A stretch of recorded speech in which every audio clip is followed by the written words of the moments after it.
किसी नगर में बिलाल पादक नामक एक अत्यधिक धनिक व्यक्ति रहता था। वो बहुत स्वार्थी और दरिद्रता से कोसों दूर था। उसके पास बहुत संपत्ति थी, लेकिन वो दूसरों की मदद करने या सदाचार के कार्यों में कभी भी शामिल नहीं होता था। उसके पड़ोस में एक निर्धन परंतु अत्यंत परोपकारी व्यक्ति निवास करता था। एक दिन उस निर्धन व्यक्ति ने भगवान बुद्ध और उनके शिष्यों को अपने घर भोजन के लिए आमंत्रित किया। उसने ये भी विचार किया कि इस महान अवसर पर अधिक से अधिक लोगों को भोजन के लिए बुलाया जाए। इसके लिए उसने नगर के सभी व्यक्तियों से दान की अपील की और उन्हें भोज में शामिल होने का निमंत्रण दिया। इसी दौरान उसने बिलाल पादक को भी दावत दी। भोज के कुछ दिन पहले वो निर्धन व्यक्ति घर घर जाकर दान एकत्र कर रहा था। नगर के लोग जितनी सामर्थ्य रखते थे उतना ही दान दे रहे थे। बिलाल पादक ने यह देखा और अपने मन में सोचा, ये आदमी खुद तो अपने परिवार का पालन भी ठीक से नहीं कर पाता, फिर भी उसने इतने बड़े भिक्षु संघ और नगरवासियों को भोज के लिए आमंत्रित कर लिया। अब इसे घर घर जाकर भिक्षाटन करना पड़ रहा है और ये मुझे भी दान देने के लिए आएगा। जब पड़ोसी ने बिलाल पादक के घर जाकर दान मांगा तो बिलाल पादक ने उसे थोड़ा सा नमक, शहद और घी दे दिया।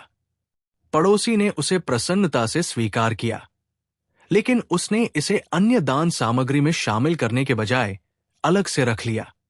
बिलाल पादक को यह देखकर आश्चर्य हुआ कि उसका दान बाकी सभी दानों से अलग क्यों रखा गया।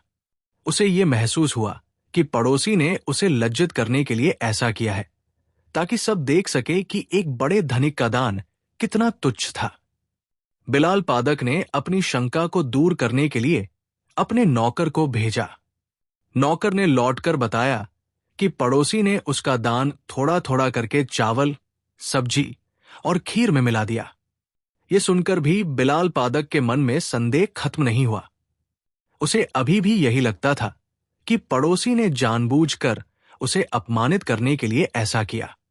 भोज के दिन बिलाल पादक ने अपने वस्त्रों के भीतर एक कटार छुपा लिया, ताकि यदि उसे किसी भी प्रकार से लज्जित किया गया तो वो उसे मार सके। वो भोज स्थल पर पहुंचा और वहां उसे पड़ोसी को भगवान बुद्ध से ये कहते हुए सुना, भगवान, इस भोज के लिए जो भी सामग्री एकत्र की गई है वो नगर के प्रत्येक निवासियों से श्रद्धा और उदारता से प्राप्त की गई है। चाहे वो दान कम हो या अधिक, सभी का मूल्य समान है। ये सुनकर बिलाल पादक के मन में गहरी समझ उत्पन्न हुई और उसने अपने छोटे और तुच्छ विचारों पर शर्मिंदा होकर पड़ोसी से सभी के समक्ष क्षमा मांगी। बिलाल पादक के पश्चाताप के शब्दों को सुनकर बुद्ध ने वहां उपस्थित सभी व्यक्तियों से कहा, तुम्हारे द्वारा किया गया शुभ कार्य चाहे कितना भी छोटा क्यों न हो, उसे तुच्छ मत समझो। छोटे छोटे शुभ कार्य एकत्र होकर भविष्य में महान रूप में विकसित हो जाते हैं। बुद्ध के इस वचन ने सभी को यह समझाया कि किसी भी कार्य की मूल्यवत्ता उसकी मात्रा पर निर्भर नहीं होती, बल्कि उसकी भावना और उद्देश्य पर आधारित होती है।